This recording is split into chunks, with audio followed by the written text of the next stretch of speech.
The company shall transmit to its registered office in India a copy of every entry in any foreign register within 15 days after the entry is made.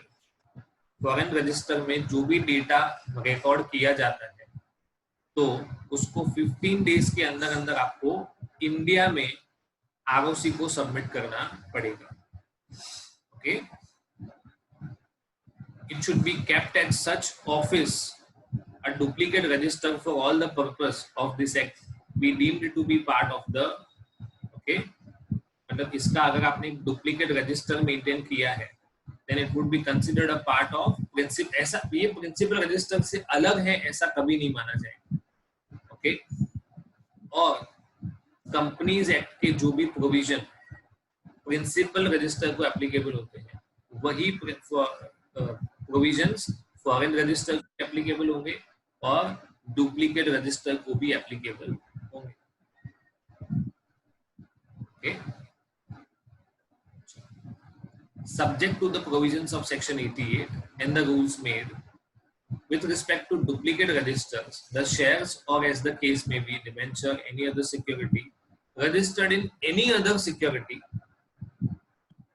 registered in any foreign register shall be distinguished from the shares or as the case may be debentures or any other security registered in the principal register. एक simple चीज है, जो domestic investors हैं उनका data अलग और जो foreign investors हैं उनका डेटा अलग, क्योंकि इसके लिए बहुत सारे अलग अलग लॉज हैं, है ना. There are so many different laws with regard to foreign money. Okay, तो उसका डेटा अलग रखना पड़ेगा. कोई भी हो, शेयर होल्डर हो, डिबेंचर होल्डर हो, डिपॉजिट होल्डर हो या कोई और सिक्योरिटी होल्डर हो, वो सबका डेटा आपको अलग से मेंटेन करना पड़ेगा.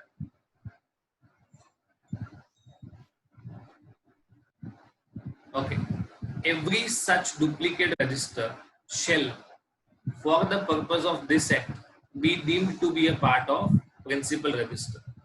उसको किसका पार्ट माना जाएगा? Principal register.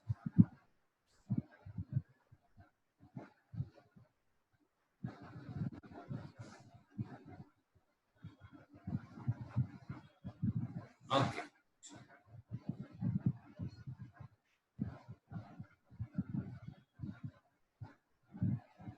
ये पढ़ना इंपॉर्टेंट है, यहां तक तो आगे का कॉपी है. No transaction with respect to any shares और एज द केस में बी डिवेंचर और any other security registered in a foreign register shall during the continuance of that registration be registered. ये दो बार लिखा हुआ इन एनी अदर. ऑब्वियस है, if certain data is being maintained in the foreign register, तो अब कोई और रजिस्टर में उसको रिकॉर्ड करने की जरूरत नहीं है. अगर मैं ये न बनाऊं तो मुझे प्रिंसिपल रजिस्टर में रिकॉर्ड करना पड़ेगा, बट अगर मैं फॉरेन रजिस्टर मेंटेन कर रहा हूं, उसमें डेटा रिकॉर्ड कर रहा हूं, तो उसको किसी और रजिस्टर में मेंटेन करने की जरूरत नहीं है.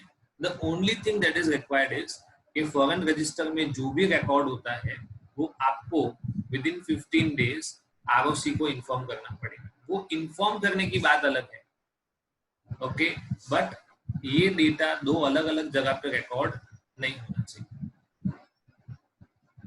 Okay, the company may discontinue the keeping of any foreign register and thereupon all entries in that register shall be transferred to some other foreign register kept by the company outside India or to the principal register. अगर मैं कोई भी एक foreign register discontinue कर रहा हूं, okay, तो इसका डेटा किसी और फॉरेन रजिस्टर में, अगर हम किसी और जगह भी फॉरेन रजिस्टर मेंटेन करते हैं तो, नहीं तो प्रिंसिपल रजिस्टर में ट्रांसफर कर दिया जाएगा. The data should be transferred to principal register. Next part is penalty on failure to maintain the register. बहुत simple है. Company and every officer who is in default shall be punishable with fine which shall not be 50,000 but which may extend to 3 lakh, and with failure is of a continuing nature 1,000 per day. हर एक officer को minimum 50,000, maximum 3 lakh. ये penalty company को भी लगेगा, officer को भी लगेगा. Okay, and continuing nature का डिफॉल्ट है तो 1,000 पर डे. ये कंपाउंडेबल ऑफेंस है. नॉमिनेशन का डिटेल भी मेंटेन करना पड़ेगा. ये सब कुछ. एक एग्जांपल देखते हैं. Mister Joy purchased the shares of Luxy Hairstyles Private Limited at market price in the name of his daughter Mila, who is 4 years old. ये माइनर है. माइनर के केस में गार्डियन का डेटा भी मेंटेन करना पड़ेगा. मिस्टर जो, the director of the company, has approached you to advise on the updation of said change in the register of members because a minor is incompetent to contract. Obvious है, their names cannot be entered into the register of members. Therefore, Mr. Joe is advised that while filing MGT 1 and 2, the names of minor can only be entered along with the name of guardian. किसका नाम होना चाहिए? उसके father का नाम होना चाहिए. Okay. Mrs. and Mr. Taneja recently got married and jointly purchased the shares of New Hopes India Private Limited on 14th August. Okay. Mr. Taneja intimated the company that only the name of his wife should appear. Okay. The secretary of the company is not sure whether this is possible.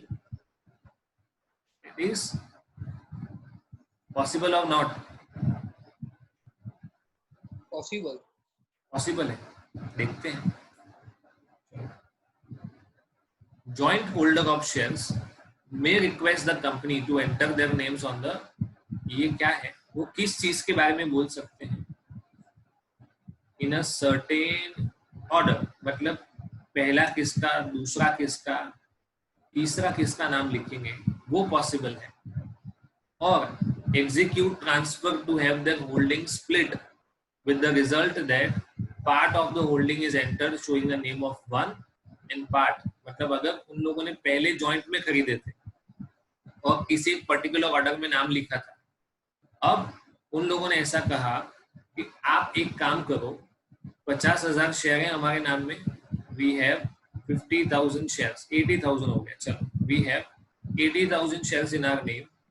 आप एक काम करो, दोनों के नाम में 40,000 share divide कर दो और अब दोनों का अलग अलग नाम एंटर करो. मतलब हम जॉइंट नहीं है, अब हम सेपरेट होल्डर्स हो गए, तो वो भी कर सकते हैं. However, मतलब ये दो पॉसिबिलिटीज हैं, या तो ऑर्डर स्पेसिफाई करो या तो स्प्लिट करने के लिए बोलो. इसके अलावा ऐसा हो कि 3 लोगों के नाम है और नाम किसी एक का ही रखने के लिए बोले, तो वो पॉसिबल नहीं है. However, the condition of Mr. Taneja that only the name of his wife should appear cannot be catered. ये फुलफिल नहीं हो सकता है. कंपनी के पास सबका डेटा होना चाहिए. देखो, नोटिस किसी एक को जाएगा, ओके, अटेंड कोई एक कर सकता है, वो पॉसिबिलिटी सारी है, बट आप किसी एक का ही नाम लिखोगे वो नहीं चलेगा, क्योंकि अगर किसी एक की डेथ हो गई तो बाकी ये शेयर किसको चले जाएंगे, उसका भी डेटा तो होना चाहिए ना. अगर कंपनी के पास नंबर 2 नंबर 3 का डेटा ही नहीं है तो इट इज नॉट पॉसिबल. या तो हस्बैंड वाइफ है तो समझो कि हस्बैंड की डेथ हो गई तो वाइफ को मिलेगा, वाइफ की डेथ हो गई तो हस्बैंड को मिलेगा, वो श्योर है. या नॉमिनी में भी लिख सकते हैं.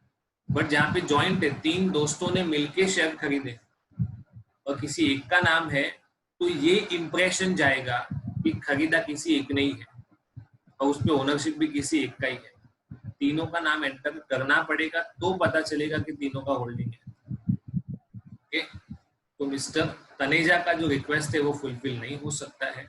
वो सिर्फ इतना बता सकते हैं कि पहला नाम उसकी वाइफ का आएगा, दूसरा नाम उनका आएगा.